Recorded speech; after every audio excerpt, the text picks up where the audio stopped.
Good morning बच्चों। मैं अनुपमा श्रीवास्तव आपकी ड्राइंग टीचर हूँ। ये क्लास कक्षा 12th के बच्चों के लिए है। चूँकि आपकी ये पहली क्लास है, इसलिए इस क्लास में मैं आपको आपके सिलेबस के बारे में बताऊंगी और कुछ बेसिक बातें बताऊंगी। ध्यान दीजिएगा बच्चों, ये आपका सिलेबस है। ये आपका सिलेबस पूरा 3 खंडों में विभाजित है। खंड आ अनिवार्य, इसमें 10 बहुविकल्पीय प्रश्न होंगे जो कि 10 नंबर के होंगे। 1 नंबर का एक क्वेश्चन होगा।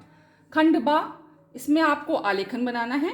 आलेखन 2 या 3 आवृत्तियों में ट्रेसिंग करके बनाना है। खंड सा में बच्चों ध्यान दीजिएगा, कई सारे ऑप्शंस हैं। पहला है वस्तु चित्रण। वस्तु चित्रण में कुछ वस्तुएं अरेंज करके रख दी जाती हैं जिसको कि आपको कलर भर के आपको देख के बनाना होगा। दूसरा है प्रकृति चित्रण या पुष्प चित्रण भी इसको कहते हैं। इसमें कुछ मुख्य फूल हैं जैसे कि गुड़हल, गुलाब, पीला कनेर, लाल कनेर, गेंदा, इनको आपको देख के बनाना होगा रंग करके। तीसरा है स्मृति चित्रण। स्मृति चित्रण में कुछ घरेलू उपयोग की वस्तुओं को स्मृति द्वारा आपको पेंसिल से शेडिंग करके बनाना होगा। फिर चौथा है प्राकृतिक दृश्य चित्रण। इसमें आपकी सीनरी आएगी। ठीक है बच्चों, तो बच्चों ये ध्यान देने वाली बात है कि खंड आ अनिवार्य है, वस्तुनिष्ठ प्रश्न आपको करना ही करना है। खंड बा अनिवार्य है, आलेखन आपको बनाना ही बनाना है। लेकिन खंड सा में कई सारे ऑप्शंस हैं, 4 ऑप्शंस हैं। इनमें से आपको सिर्फ एक ही क्वेश्चन करना है, एक ही चीज बनानी है। सबसे महत्वपूर्ण है आलेखन जो कि 60 नंबर का है, वस्तुनिष्ठ प्रश्न 10 नंबर का है और खंड सा आपका 30 नंबर का है। आइए अब आगे चलते हैं, देखते हैं कि हमें कला चित्रण के लिए कौन कौन सी सामग्री चाहिए होगी। बच्चों ये सामान आप अरेंज करके रख लीजिएगा, आगे के लेसन्स में मेरे साथ साथ आप लोग बनाइएगा। पहला है ड्राइंग की कॉपी या फाइल। दूसरा है पेंसिल। पेंसिल तो सब बच्चों के पास होती है, लेकिन स्मृति चित्रण बनाने के लिए कुछ विशेष पेंसिल हमें चाहिए जैसे कि 4B और 6B। ये दोनों पेंसिल शेडिंग करने के काम में आती हैं। तीसरा है वाटर कलर। बच्चों ध्यान दीजिएगा कि केवल आपको वाटर कलर ही यूज़ करना है। Wax colour, sketch pen, pencil colours, fabric colours, ये सब यूज़ नहीं करना है। वाटर कलर में आप ट्यूब वाला या केक वाला कलर ले सकते हैं। ये देखिए, जैसे मेरे पास ये केक कलर है, मैं आपको दिखा देती हूँ।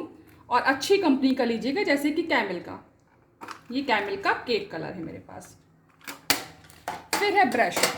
ब्रश आपको लेना है 0, 1, 3 और 5 नंबर का राउंड ब्रश लेना है बच्चों आपको। ब्रश भी बच्चों 2 प्रकार के होते हैं। ये देखिए, ये राउंड ब्रश है जो कि गोल होता है, ऊपर से नुकीली होती है इसकी टिप, इसको राउंड ब्रश कहते हैं। और एक ब्रश ये होता है, इसको फ्लैट ब्रश कहते हैं, ये चिपटा होता है। सीनरी बनाने के लिए ये फ्लैट ब्रश काम में आता है।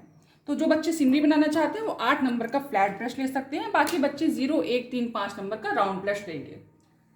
तीसरा है नेक्स्ट पॉइंट है आपका रुई। रुई या कोई पुराना रुमाल या कपड़ा आप ब्रश पोंछने के लिए रख सकते हैं। फिर है पानी रखने का बर्तन, कोई भी छोटा टूटा कप या कटोरी ले सकते हैं। नेक्स्ट आगे चलते हैं। अब हम आपको बताएंगे आलेखन के गुण के बारे में। सामान्य रूप से आलेखन का उपयोग सज्जा करने के लिए किया जाता है, इसलिए आलेखन में कुछ गुण आवश्यक रूप से होते हैं। ये गुण निम्नलिखित हैं। पहला है लयात्मकता। लयात्मकता मतलब होता है बच्चों, कोई भी रेखा जो हम खींचते हैं वो सीधी, आड़ी, तिरछी नहीं बनानी चाहिए आलेखन में। उसमें एक गोलाई और एक गति और प्रवाह होना चाहिए, उसको बोलते हैं लयात्मकता। दूसरा है संतुलन। रूप एवं आकार के संतुलन से आलेखन प्रभावशाली बन जाता है। आलेखन के संपूर्ण क्षेत्र में आकारों का संतुलन ऐसा संयोजित होना चाहिए कि कहीं भी असंतुलन का प्रभाव ना हो। रंगों का संतुलन भी आलेखन को सुंदर बनाता है। तीसरा गुण है प्रभाविता। आलेखन में प्रभाविता लाने के लिए यह आवश्यक है कि हम आकारों को प्रभावी एवं आकर्षक बनाएं। आकारों की भिन्नता एवं अलंकारिक रूप का प्रयोग आलेखन को सुंदर बनाता है। प्रभाविता का मतलब बच्चों ये भी होता है, जैसे कि आपके क्वेश्चन में दिया है कि कमल के पुष्प पर आधारित एक आलेखन बनाइए जिसमें किसी पशु या पक्षी का समावेश हो। तो आपको कमल का पुष्प मुख्य रूप से उस आलेखन में, उस आकार में बनाना है, और उसके साथ साथ जिस पशु या पक्षी का नाम दिया है उसको भी मुख्य रूप से बनाना है। बाकी आलेखन की इकाइयां, पत्तियां, कलियां वो साइड साइड में आपको थोड़ी उससे छोटी बनानी है। फिर चौथा पॉइंट है आपका आकर्षक रंग योजना। रंग योजना बच्चों कई प्रकार की होती है। एक है एकाकी रंग योजना। इसमें एक ही कलर के विभिन्न शेडों द्वारा हम लोग कलर करते हैं। सहयोगी रंग योजना, विरोधी रंग योजना, इसके बारे में मैं आपको आगे बताऊंगी। तो रंग योजना का प्रयोग करके हम लोग अपने आलेखन को आकर्षक और सुंदर बना सकते हैं। आलेखन का बच्चों मतलब यही होता है कि जो देखने में सुंदर लगे और आकर्षक लगे। नेक्स्ट पॉइंट पे आते हैं। जब मैं क्लास लेती हूँ तो बच्चे बहुत सारी मिस्टेक्स करते हैं, छोटी छोटी गलतियाँ करते हैं, जिनको कि आपको कंटेस्ट करना होगा। आलेखन बनाते समय ध्यान देने योग्य महत्वपूर्ण बातें। बच्चों, ये बातें बहुत महत्वपूर्ण है। छोटी छोटी बातें आप लोग ध्यान नहीं देते हैं, लेकिन ये बातें आपको एकदम अपने मन में बैठा लेनी है और इसका प्रयोग करना है जब आप आलेखन बनाएंगे तो। पहला है, केवल ट्यूब या केक वाले जल रंग का ही प्रयोग करना है। दूसरा है, स्केच पेन का प्रयोग पूर्णतः वर्जित है, स्केच पेन का प्रयोग बिल्कुल नहीं करना है।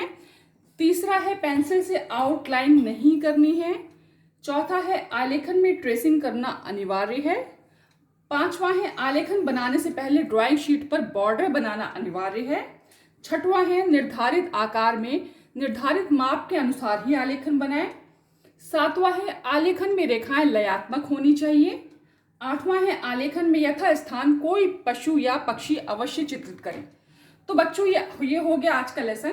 अब अगले लेसन में मैं आपको आलेखन बनाना बताऊंगी और आलेखन कैसे बनाया जाता है, ट्रेस कैसे किया जाता है, कलर कैसे किया जाता है, उसके बारे में बताऊंगी।